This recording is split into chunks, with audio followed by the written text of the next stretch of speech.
Good evening. It's Tuesday, October 26th, 2021, 6:55 p.m. on the East Coast. And I'm looking at gold, the gold hourly COMEX futures chart right now. And it's a pretty simple chart. I have a 200 period moving average, which you can see on the hourly is sloping gently higher. Price is above that moving average, which means that gold is in an uptrend on the hourly time frame. And I've also just drawn a dotted line through 1800, which is nice, a big round number level that gold has spent a lot of time moving over and back under in 2021. Right now we're 1793.50, but it's notable to pull back this chart and even let's go to 2 hour and just notice how many times this 1800 level has been crossed over recently. I mean, I can't even count how many times this level has been crossed. Um, in 2021, it's easily at least 30 times. Up, down, up, down, up, down. And, you know, we want to make, there's a tendency to make, to create a narrative out of every price move and every chart pattern. Oh, gold is 1815 now. That was Friday. It's a breakout. Oh, gold dropped back to 1770. It's a failed breakout and it's going to go lower, et cetera, et cetera. Every single one of these squiggles on this chart has a story to it. Every single squiggle has a tweet, has a chart that somebody posted trying to infer something about what that move meant. And at the end of the day, where we stand today, what has all the price action in gold in 2021 actually amounted to? What has it actually amounted to? I mean, we started the year above 1900. That was the high for the year in the dollar. The dollar, sorry, that was the low for the year of the dollar. That was the low of the year for the US dollar index. That was the high for the year for the euro dollar pair. And gold proceeded to tumble and tumble some more, dropped under 1700. We had a rally back to 1920 at the end of May. We had a big flush lower in August down to 1677. Then we had a bounce back to nearly 1840. We had a move up to 1815 last Friday, and here we are at 1793.50. So all of these permutations, all of these zigs and zags, rallies and sell-offs and crashes and euphoria and fear and capitulation, all of these emotions on this chart.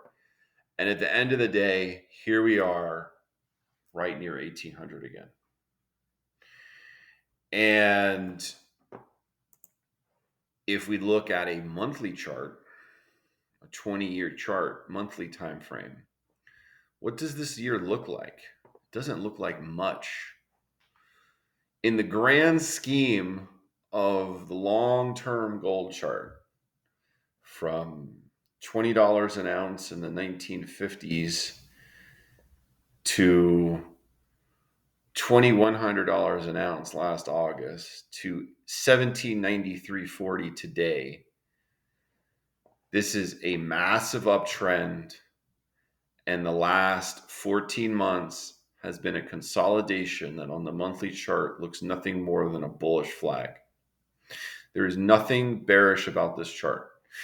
And so forget about my bias, and forget about whether I'm bullish or bearish on gold, or whether I own gold or I'm short gold or whatever. If I objectively look at this chart, what does it tell me? If I object, as a technical analyst, what does this chart tell me? It's a bull market. It's a bull market. Simple. And what does this chart tell me? This 4-hour gold futures chart. I mean, it's a hot mess. There's nothing to really glean from this. On the 4-hour, you can make a case it's in a slight downtrend.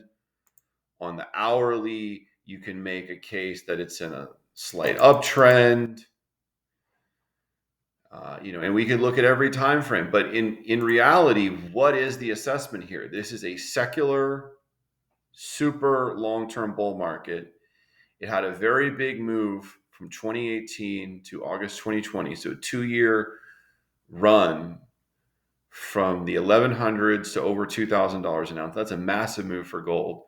And we've had a 14-month consolidation that has literally wreaked havoc among the people that trade and watch gold and gold stocks on a daily basis. But for a long-term investor, this is a yawn. There's nothing to really even comment on about the gold price action in the last year, really. Of course, I mean, after gold nearly doubles in 2 years, it's going to have a little bit of a pause. That's normal price action. I know I've said that before, but I really think it's important to put this into context.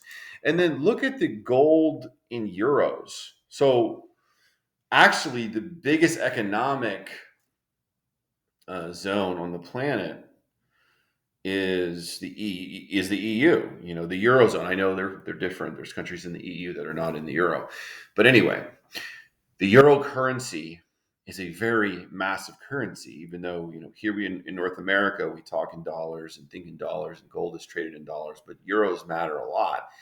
And look at gold in euro terms, monthly chart. I mean,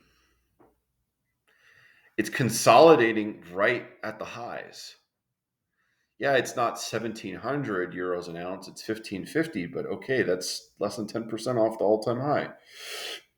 And it's consolidating above the 2011 high. That's extremely bullish. So as we get frustrated by gold's day-to-day gyrations, and it was above 1,800 last week, now it's under 1,800, and whatever the tweets are about the COMEX, the New York Fed assault on gold every morning, yada, yada, yada, like all that narrative. If you're a technical analyst, if you're a purist, you look at price action and you analyze that, and you don't try to make up a narrative, right? And so if we just purely look at price action of gold and shut out everything else, this is completely normal, what has been happening in 2021, and this is still a tremendous bull market. And yes, that doesn't mean that you should buy all-in long gold futures, at this exact point in time, because we're still in this consolidation range, and we're waiting for that breakout signal. We're really waiting for that confirmation that the secular trend, the long-term bull market trend, the uptrend is resuming. And we're going to need to see price and volume confirmation of that. And we don't have it yet. But we also don't have evidence that this is rolling over into a massive bear market. And when you're basically a little more than 10% off the all-time high in dollar terms, that's not a bear market. It's like a 6x in a little over 20 years, right? In 20 years. And we're basically 10% off the all-time high made last year, and people are freaking out. I mean, they just have no context, and they're not observing this on multiple time frames. They're focused on a specific time frame, which is basically the 2021 price action that gold is down for the year. But then look at what it's done in 2018, 2019, and 2020. It's pretty normal to have a down year after such a run, right? My thoughts on a Tuesday evening. Have a great evening. I'll see you in the trading lab.